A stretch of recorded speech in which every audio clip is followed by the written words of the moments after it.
달콤한 말씀 행복한 하루, 오늘 함께 나누실 말씀은 욥기 4장 1절부터 9절까지 말씀입니다.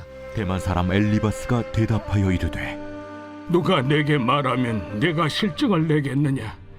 누가 참고 말하지 아니하겠느냐? 보라, 전에 내가 여러 사람을 훈계하였고 손이 늘어진 자를 강하게 하였고 넘어지는 자를 말로 붙들어 주었고 무릎이 약한 자를 강하게 하였거늘 이제 이 일이 내게 이름에 내가 힘들어하고 이 일이 내게 닥침에 내가 놀라는구나. 내 경외함이 내 자랑이 아니냐? 내 소망이 내 온전한 길이 아니냐?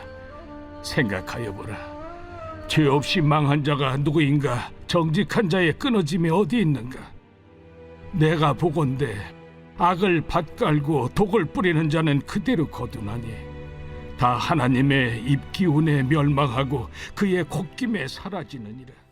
우리는 본능적으로 내 삶과 세상에서 일어나는 일들을 납득할 수 있기를 바랍니다. 인문학이나 심리학에서도 말하듯 인간은 삶의 불안을 줄이기 위해 세상 만사를 원인이 있으니 결과가 있다는 예측 가능한 질서 안에 정리해 두려고 합니다. 심은 대로 거둔다는 말처럼 이는 우리 사회의 정의를 지탱하는 든든한 기둥이자 하나님께서 세상을 다스리시는 상식적인 법칙이기도 합니다. 하지만 이 확고한 원칙이 하나님의 신비로운 은혜와 단절된 채 알 수 없는 고난을 겪는 사람에게 기계적으로 적용될 때 심각한 문제가 발생합니다. 고통받는 이웃에게 무언가 잘못한 게 있으니 벌을 받는 것 아니냐며 인과응보의 잣대를 들이대는 것은 신앙의 이름으로 포장된 무서운 함정이자 폭력입니다. 이는 기독교 가치관이라는 이름 아래 우리가 흔히 범하기 쉬운 율법주의적인 한계라고 할 수 있습니다. 앞으로 한 주 동안 욥기의 말씀을 묵상하며 우리가 정답처럼 여겨왔던 인과율의 한계를 비판적으로 돌아보고 그리스도의 십자가로 완성되는 까닭없는 은혜의 깊은 세계를 경험하시기를 축복합니다. 오늘 본문에 등장하는 엘리바스는 세 친구 중 가장 연장자이며 해박하고 온화한 인물입니다. 그의 주장은 사실 반박하기 어려울 만큼 논리적입니다. 생각하여 보라, 죄 없이 망한 자가 누구인가? 그의 논리의 기초는 우리에게 너무나 익숙한 인과율입니다. 모든 일에는 이유가 있다는 이 설명은 세상을 이해하는 데 유용하죠. 그러나 엘리바스의 치명적인 오류는 하나님의 통치를 인과응보의 틀 안에만 가두었다는 점입니다. 조건부로 주어지는 보상과 형벌의 논리는 놀랍게도 사탄의 논리와 본질적으로 동일한 뿌리를 가집니다. 욥기 1장에서 사탄은 묻습니다. 욥이 어찌 까닭없이 하나님을 경외하리이까? 사탄은 복이라는 원인이 있으니 경외라는 결과가 있다고 조롱한 것입니다.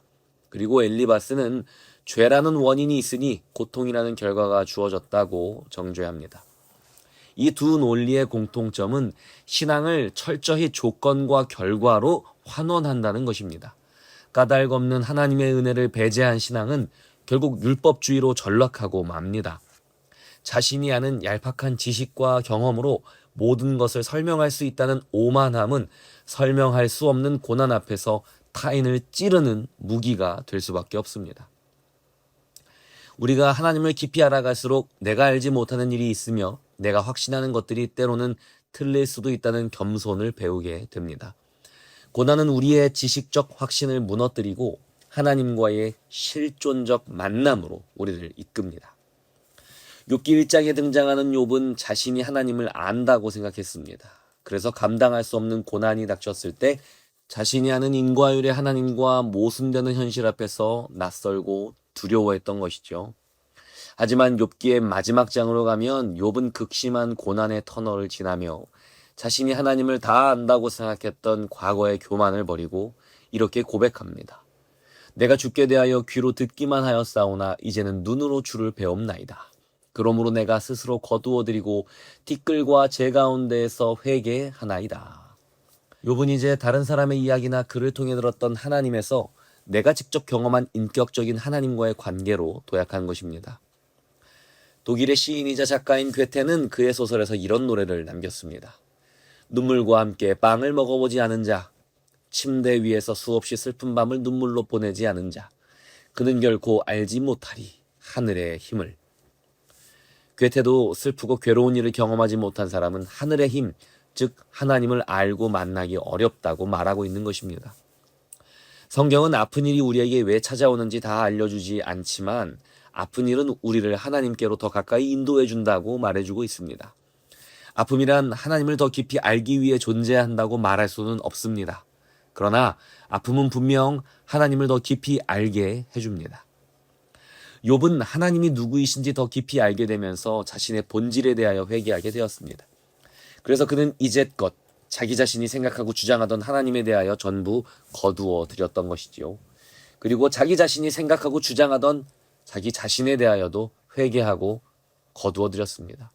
욥은 더 이상 왜냐고 묻지 않습니다.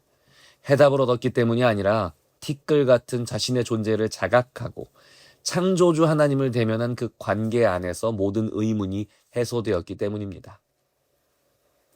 욥이 고난을 통해 알게 된 하나님은 어떤 분이셨습니까? 그분은 욥의 세 친구들이 장황하게 늘어놓았던 인과율의 논리로는 설명할 수 없는 분이셨습니다. 욥의 친구 엘리바스는 모든 고통에는 반드시 원인이 있다는 좁은 틀 안에 하나님을 가두려 했지만 하나님이 세상을 통치하시고 구원하시는 방식은 인간의 그 모든 계산법을 완전히 초월하는 것이었습니다. 복음은 인과응보의 원리를 초월합니다. 우리는 인과응보의 함정에 빠져서는 안 됩니다. 엘리바스는 죄 없이 망한 자가 없고 까닭 없이 고통받는 사람은 없다고 주장하지만 우리 주 예수 그리스도께서는 죄 없이 망한 자가 되셨고 까닭 없이 고통받는 사람이셨습니다. 그리고 우리는 아직 죄인 되었을 때에 죄사함의 은혜를 입었고 까닭 없이 구원받는 사람이 되었습니다. 하나님의 사랑과 은혜는 인과응보의 원리로는 절대로 설명할 수 없습니다. 우리는 예수께서 까닭 없는 고난을 당하신 덕분에 까닭 없는 은혜를 입었습니다. 우리는 아직 죄인 되었을 때 은혜로 구원받았습니다. 우리가 회개했기 때문이 아니지요. 우리가 말씀에 순종했기 때문이 아닙니다.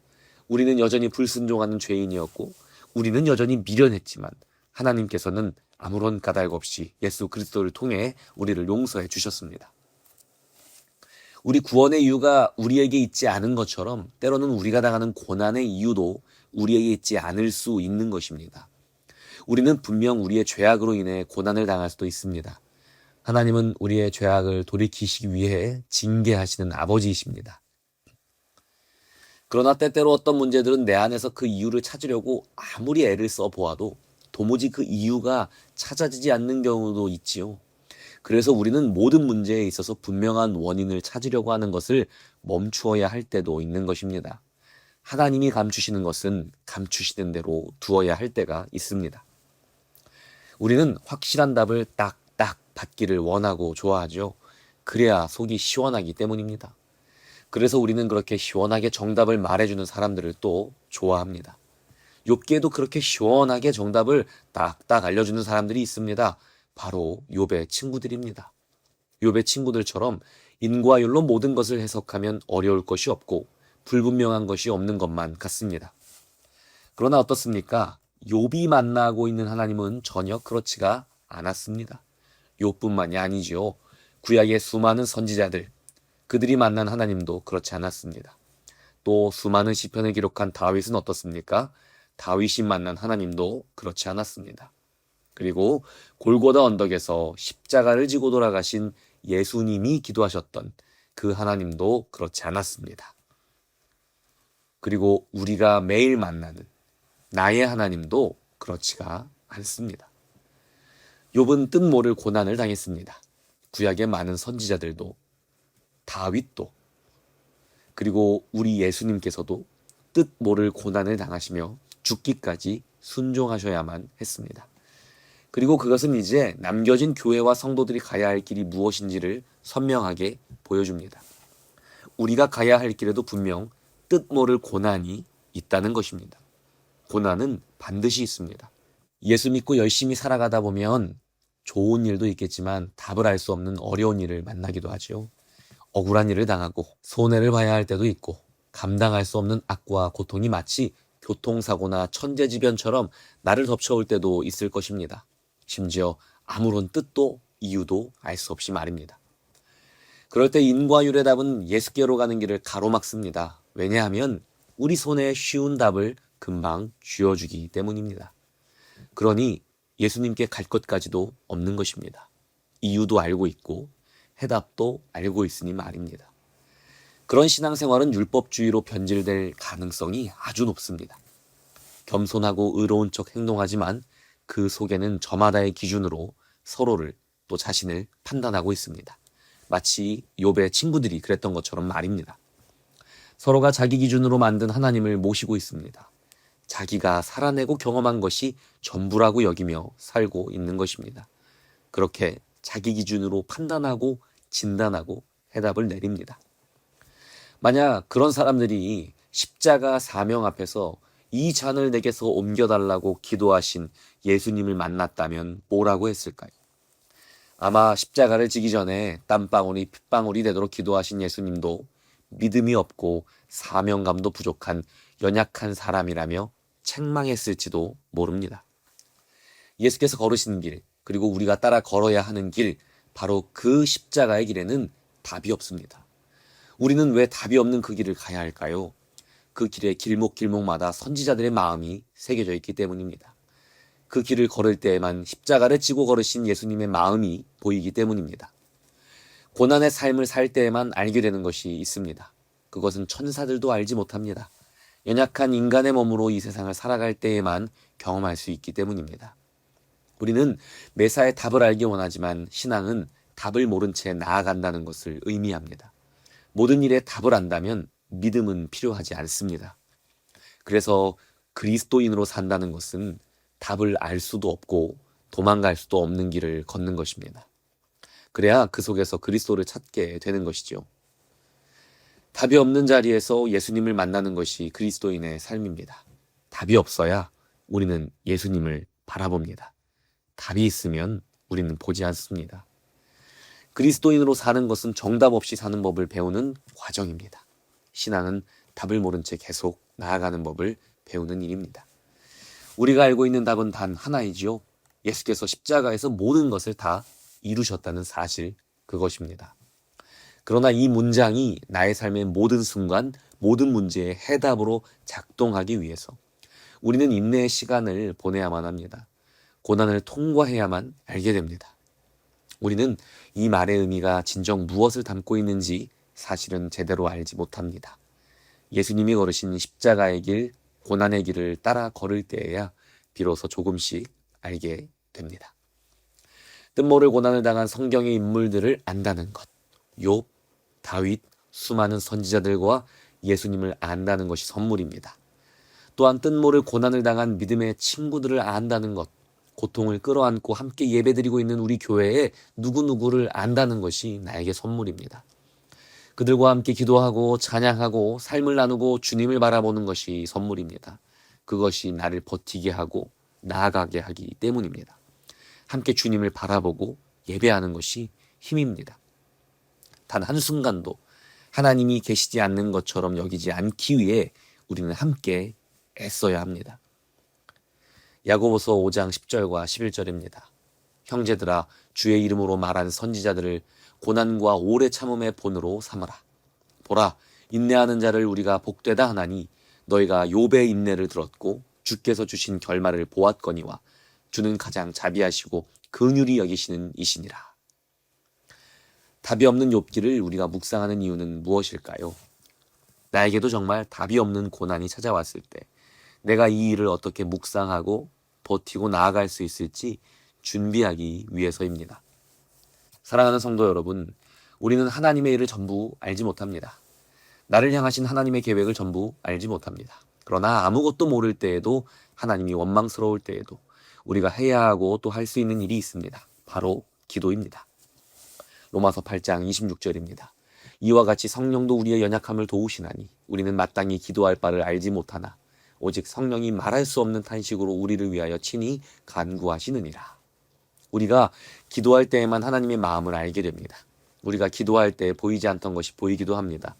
우리 안에서 성령 하나님이 우리와 함께 기도하고 계시기 때문입니다. 고난이 여러분을 무너뜨리려 할 때, 심지어 그 고난의 이유를 알지 못할 때 예수를 바라보십시오. 우리의 표대 되시는 예수를 바라보고 앞으로 나아가십시오. 도무지 답을 알지 못하겠다고 기도하고 부르짖으면서도 앞으로 나아가십시오. 그 고난의 길목에 예수님이 기다리고 계십니다. 그분이 누구인지, 그분의 사랑이 어떠한지, 우리에게 약속된 결말이 무엇인지, 그리고 이 고난의 이유는 알지 못하지만 이 고난의 목적이 무엇이었는지 성령께서 분명 알려주실 것입니다. 그리고 알 수 없는 고난으로 무너지고 있는 친구 곁에서 함께 울어지는 친구가 되어주십시오. 까닭없는 고난을 통해 까닭없이 우리를 구원하신 예수를 바라보자고 격려하십시오. 누군가에게 정답을 말해주는 사람이 아니라 예수를 바라보며 함께 울어주는 친구가 되어주십시오. 그것이 우리가 욥기를 묵상하며 그리고 뜬모를 고난의 터널을 지나며 배워야 할 그리스도의 마음입니다. 오늘의 적용 질문입니다. 첫째, 고난의 경험을 통해 하나님의 사랑과 지혜를 더 깨닫게 된 경험이 있습니까? 둘째, 내가 오늘 말없이 곁에서 머물며 함께 아파해 주어야 할 사람은 누구입니까? 셋째, 답이 없음에도 계속 나아가야만 하는 문제가 있습니까? 그 막막한 가운데에서 오늘 뭐라고 기도하시겠습니까? 끝으로 우리 함께 이렇게 기도하겠습니다. 사랑과 긍휼의 하나님, 우리의 삶에 뜻 모를 고난과 이해할 수 없는 아픔이 찾아올 때 좌절하거나 절망하지 않도록 우리를 붙들어 주옵소서. 내 삶에 왜 이런 일이 일어났는지 그 이유를 찾고 원망하기보다 나를 위해 까닭없이 고통당하신 예수님을 잠잠히 바라보게 하옵소서. 설명할 수 없는 현실 속에서도 나와 함께 하시는 주님을 깊이 만나게 하시고 이 고난의 터널을 넉넉히 지나갈 수 있는 하늘의 능력을 부어 주옵소서. 내 곁에 고통받는 이웃이 있을 때 정답을 주려는 섣부른 조언을 멈추고 그저 곁에 머물며 함께 울어주는 사람, 서로의 어깨를 기대고 주님만을 의지하도록 돕는 진짜 친구가 되게 하옵소서. 아멘.